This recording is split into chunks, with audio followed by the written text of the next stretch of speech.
Hi, Tom Cole for the Steve Taylor Community Connection, and it's really special when you know people beyond the camera. And today is one of those interviews for me. Jennifer Ziolkowski, extraordinarily talented young lady who goes back to the BCSN days. She's one of the people that developed BCSN and made it so successful in the community and did a remarkable job at BCSN. And then she moved on. I want to say marketing director, you want to say developer? Development and marketing. Development and marketing with Lutheran Services. And if you're not familiar with Lutheran Services, 110 years they've been around, Jen, 24 counties, 9 cities, and predominantly we're helping homeless. Is that correct, Jen?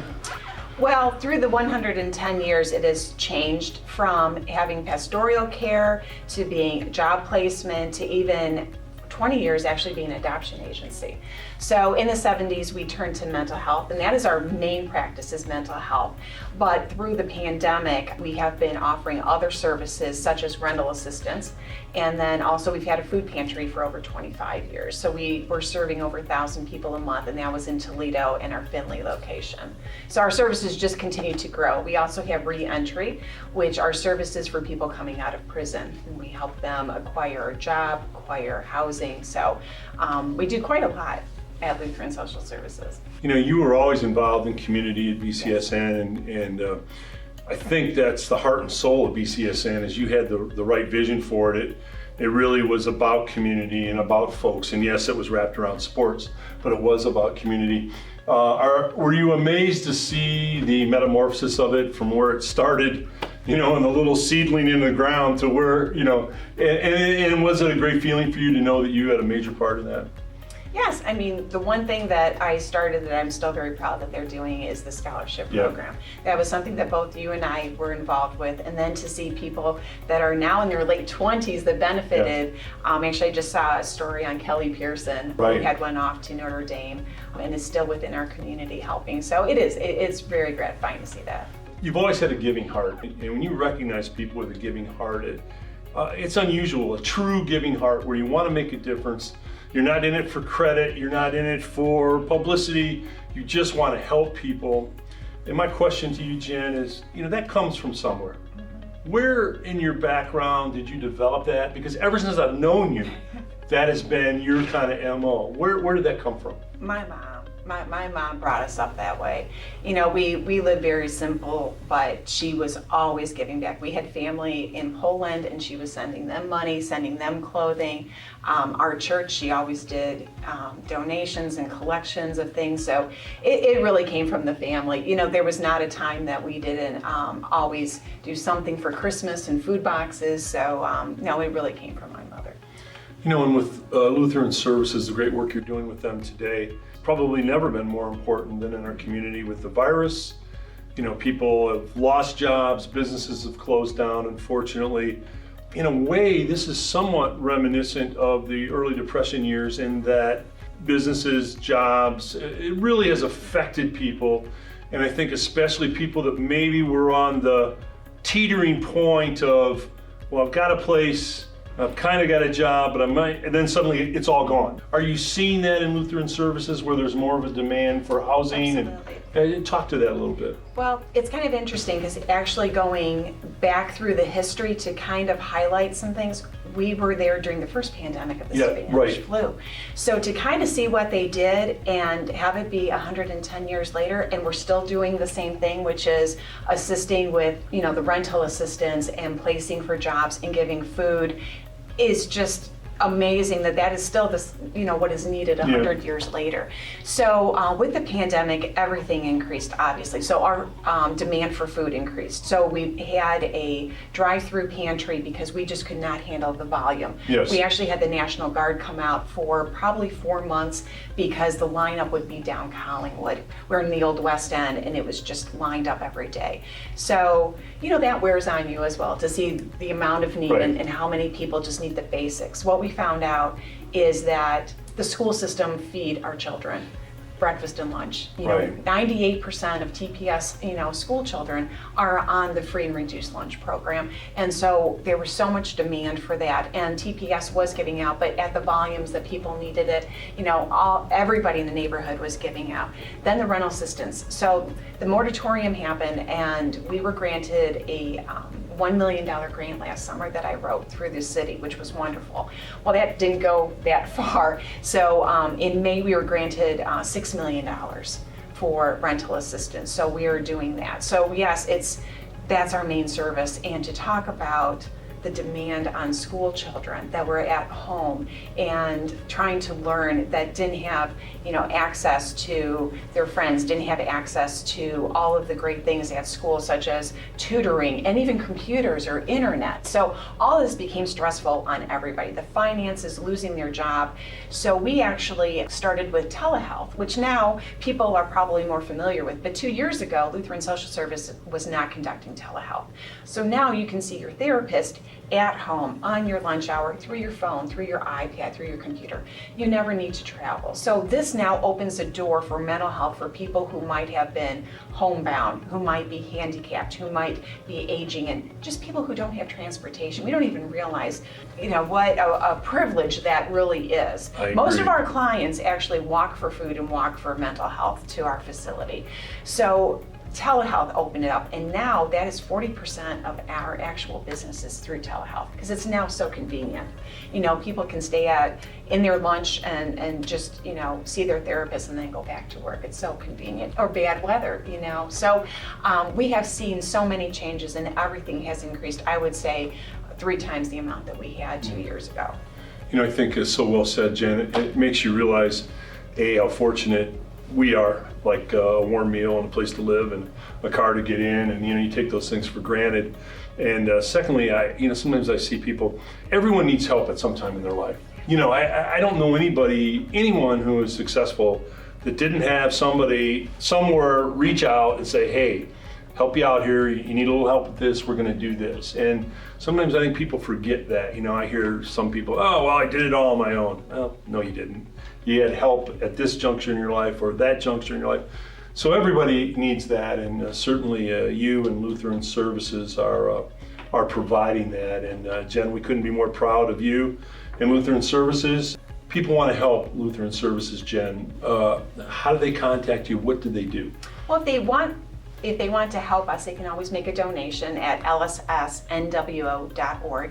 But if they need any of the services that I spoke about, go to our website and go through it, give us a call. Our phone number is 419-243-9178, and we can hook you up with any of the services. If it's mental health, if it's food, if it's re-entry, if it's housing, please give us a call. We'd be more than happy to help. Jen, it's an honor to have you in Steve Taylor Studios, and as I said at the top of the interview, you're one of the few people that has always had a true heart, a good heart, and made it your difference maker in our community. Jen, thanks for being with us. Thank you, Tom. Okay. Welcome everyone, this is Terry Crosby on the Steve Taylor Community Connection Show. I want you to kind of dig a little deep. I know that you've had some great experience for I think 20-something years at BCSN. Why are you so great in what you do? What is some of the things that you think that you would like to share with our audience? Well, I think as a person you grow with every job, and that job enabled me to really connect with the community in which I hadn't before, and that's where I really gravitated to, and I think Tom had touched on that. Those were the items I really took interest in and really loved and really developed. So when I moved on to the nonprofit world, I really wasn't sure, going from corporate to nonprofit, but what you said is they're transferable skills. So for me, it was like, instead of corporate sponsorship, I was getting donations, and I was still event planning, and I still had the corporate connections, and everyone supported me through that, which was wonderful. So to be able to then say, I'm with this, organization, and this is what we do, and we help people. People want to help people.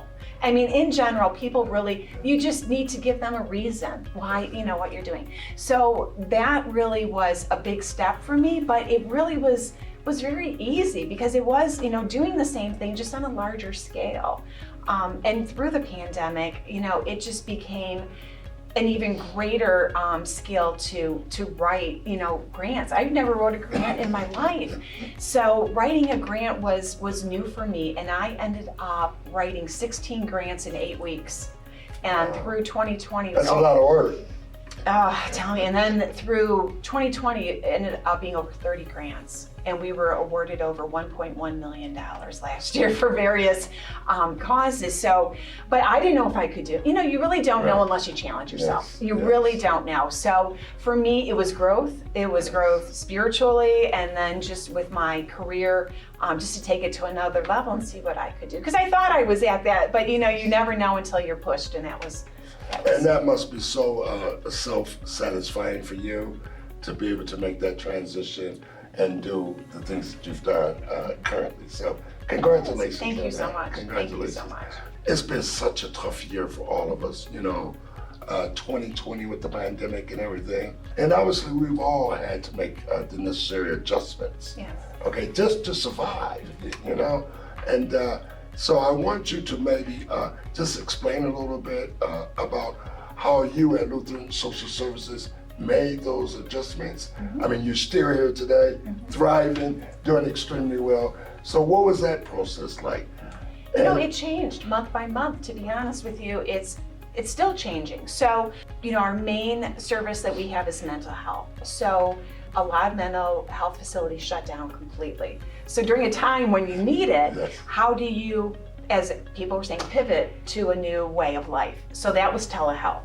So through telehealth, anybody is able to log onto their phone, their iPad, their computer at home, or actually anywhere, if you're on vacation, at work, and be able to get the mental health counseling that you need. So that has been a wonderful service, and now is 40% of our business, which we would have never thought that, 2 years, who was talking on a computer screen 2 years ago, So our second leading service would be food. Our food pantry was really a grocery store. It's really cool. They have grocery carts, and it was a choice pantry. Well, when everything happened, we had to pivot to drive-through. So we had the National Guard come in, and we were boxing, and we were doing the drive-through. Well, the National Guard was then called away to then do vaccines, so we had to move it again. So then we were back to packing bags, and that's where we're at right now. So we have pre-packed bags and boxes that people can make an appointment and come and just pick up. So eventually we would like to come back to the full grocery store again, because it really gives people self-dignity to come in and choose the food that they would like to choose. Another big service was re-entry, which is for people coming out of prison to help them transition into the world. That's huge. It is huge. So we had one caseworker, and she had 400 clients last year for one caseworker. And she serviced them all. And it could have been finding housing, finding a job. Government centers were closed down, so you couldn't get an ID. Well, without an ID, you're not getting anything. So all of these services are offered through our caseworker, which is wonderful. Rental assistance is huge. We hired 3 more full-time people just to handle the rental assistance.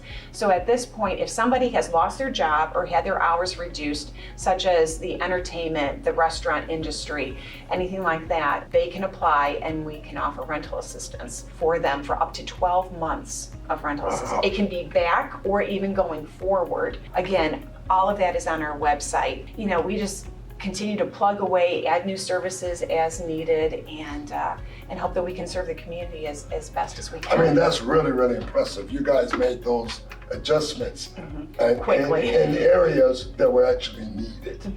So that's big. Congratulations on that. Thank you so much. Thank you. And again, it's very important that you're still surviving right now. And we had a team that some didn't shut down at all. Right. I worked from home and wrote the grants for 8 weeks, but our team is amazing. And it's a small team. We couldn't do it without each other, because I'm going to tell you, we were out there packing boxes, and we were out there, helping people, and everybody came together to do it. So even if it wasn't our department, it didn't matter. We were out there. We all have done some outstanding things in our lives, but there's particular points that we really remember that has really been impactful and made a difference in someone else's life. So Can you just give us some examples of your life legacy? Tom had mentioned before the scholarship program, which was a brainchild that I had for years that was very difficult because it's very expensive to give out college scholarships and to sustain those for nearly 15 years. We had wonderful corporate sponsors to do that. But to see people that were able to go to college that would have not gone to college was very rewarding to me. Also mentioned last year, sitting at home for 8 weeks and just typing away grants, not knowing if we're going to get them or not, and then to hear, so the grant I applied for rental assistance was $200,000 and they gave me $1 million. So, Wow. so that was like, and to see how many people had benefit from that. So there's just times like that that you don't know, and you may not necessarily feel it. Like I've written a lot for the food pantry. So this grant, your content must have been very powerful. Well, again, You asked for 200, you asked for 200,000, you got $1 million. well, it's just Congratulations. you just hope that they understand the need, and there was a need, Right. and then that grew into $6 million into May. So I know I'm doing a lot of times. With the job, you're not one-on-one with clients all the Right. time, so you don't realize that, but you know it. When there's hundreds of people lined up from the food pantry, Yes. and we got a grant for the food pantry, you know that you're doing well. So it's not always instant gratification, but down the line, somebody's eating tonight because Yes. you wrote a grant. Well, Miss Jennifer, it's been such a pleasure. I mean, you guys are doing fantastic work Thank over you. there. Thank you so much. We really appreciate you having it, Tom and myself, and we'll see you next time. All right, thank you so much. Terry Crosby on the Steve Taylor Community Connection Show.